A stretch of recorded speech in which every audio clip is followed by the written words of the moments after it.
Hi everybody and welcome to today's Art of Procurement podcast. I'm Philip Eidson, the founder and managing director of Art of Procurement.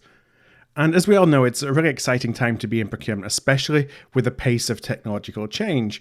And so today's podcast is part of a special sponsored series that's taking part over the last 2 weeks of January 2020, where we aim to shine a light on the emerging and growth companies who are changing the way that leading procurement teams are driving outcomes that truly align with corporate objectives.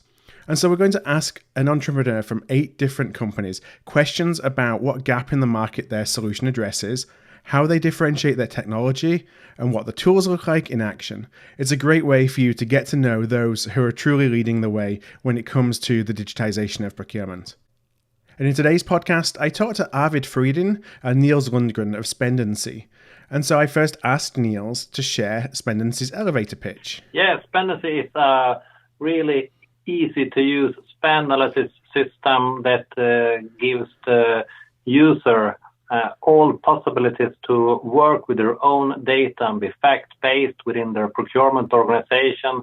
Easy to use for both not that advanced users, but also for people who are really deep into conducting their analysis. We think it's really important to let the user always be in full control of their own data and make fact-based decisions in the analysis and also sitting in the meeting with the internal stakeholders.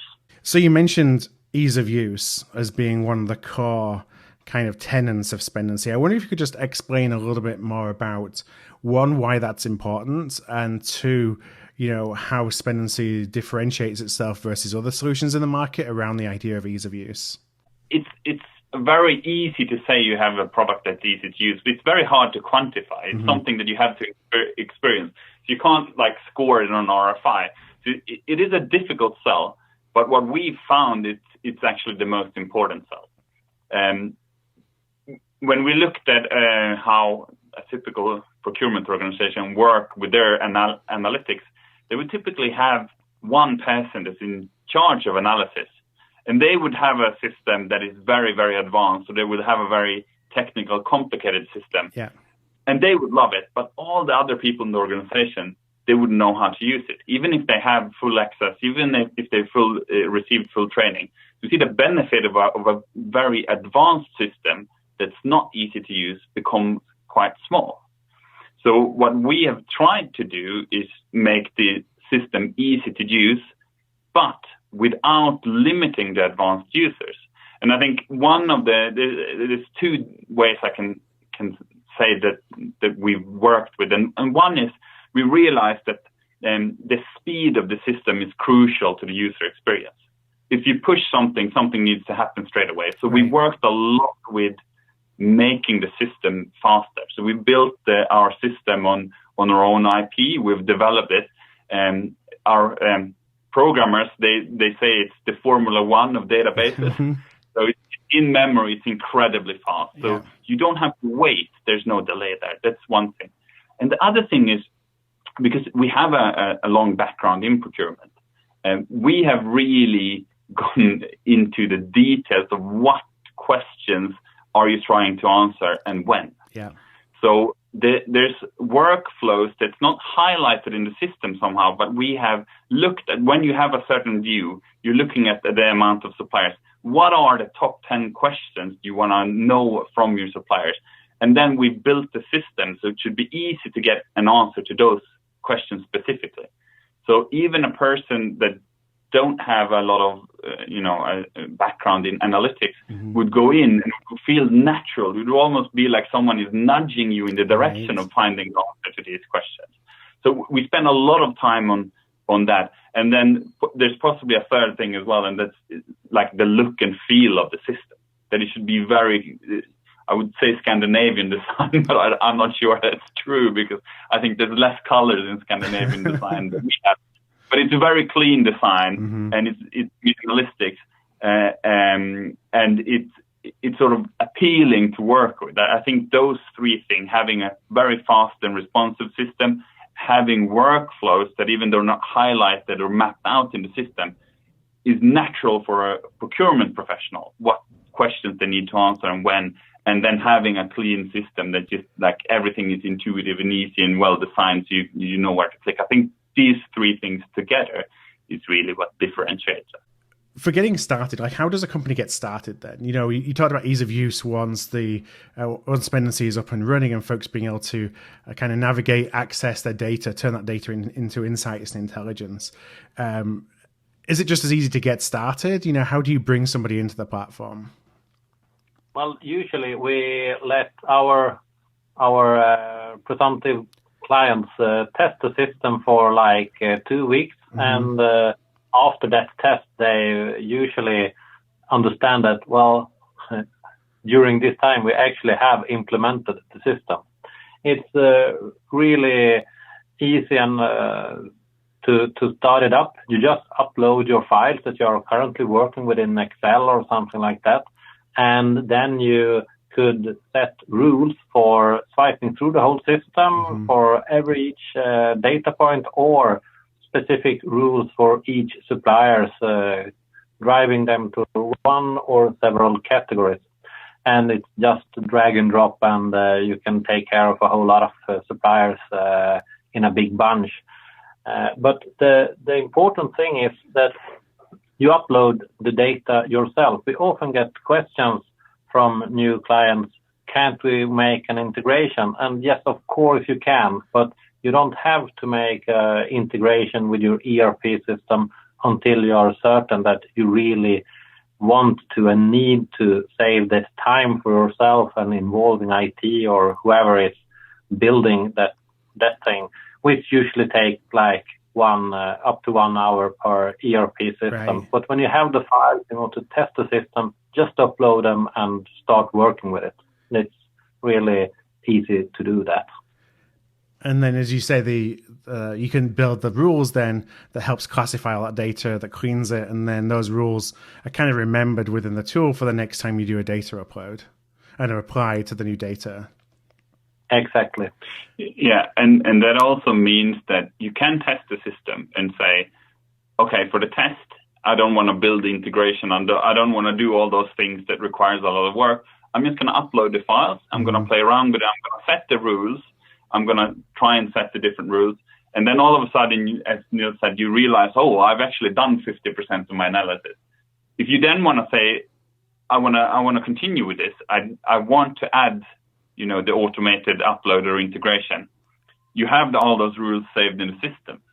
So you could just, then go back and say, let's connect the integration, and all the data that comes in would apply to the rules that you already set. So you can start small, and then if you want to invest more, so to speak, you can do that. So you don't have to do a huge investment up front. You can sort of take it in your own pace.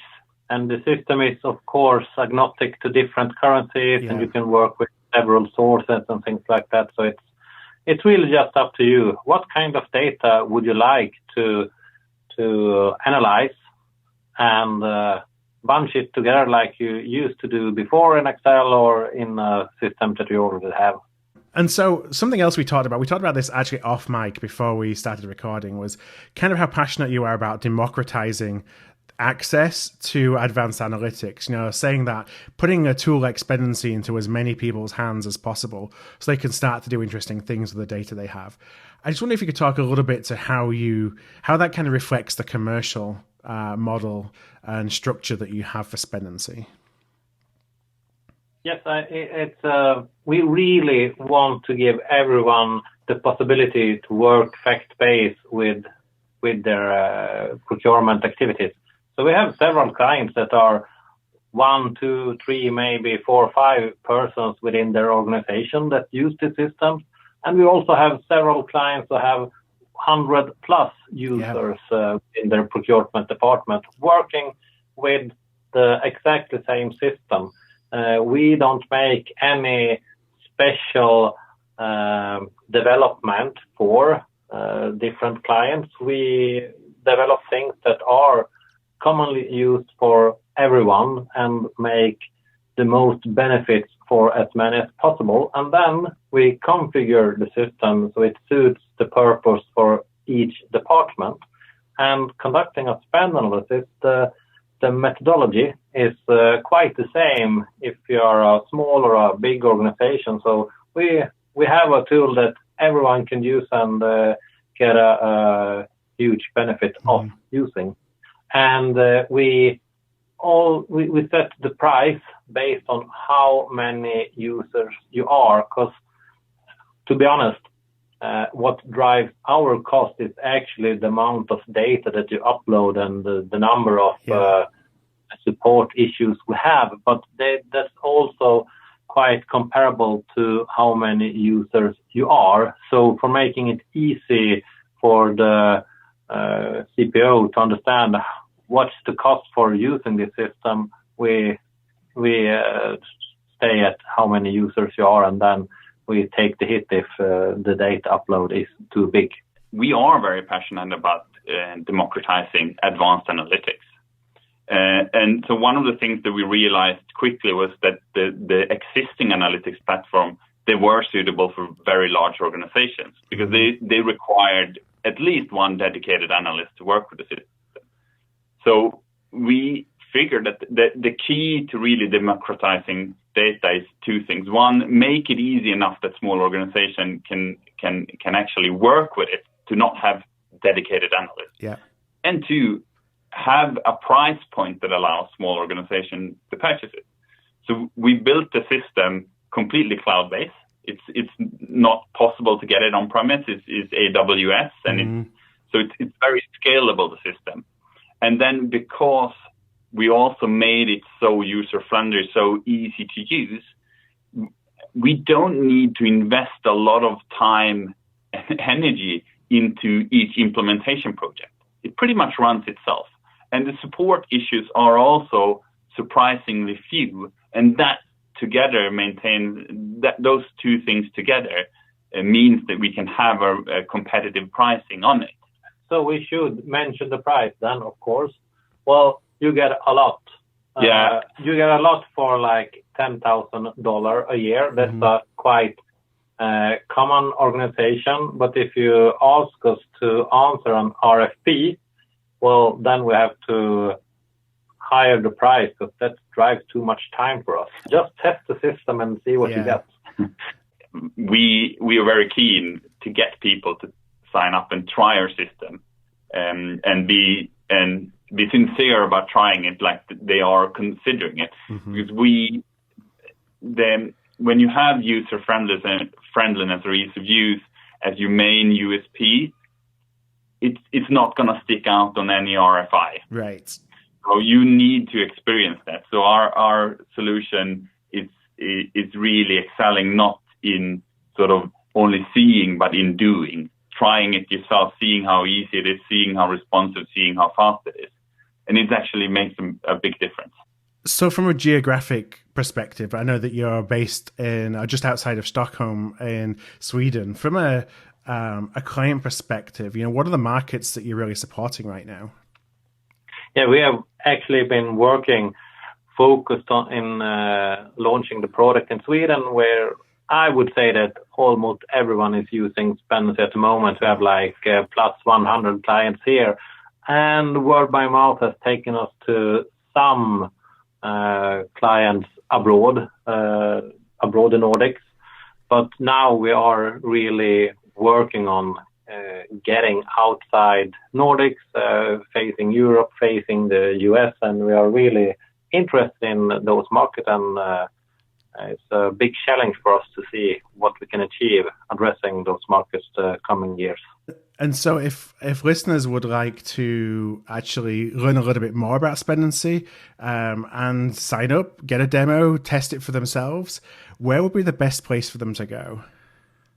To, of course, look at our website, www.spendency.com, or send us an email at contact@spendency.com. So what I'll do is I'll include links to your website and to the email address in the show notes page for today's episode. That's going to be at artofprocurement.com/podcast. Just look for the startup series on the page, or you can just search for Spendency and you will find the show notes with those links.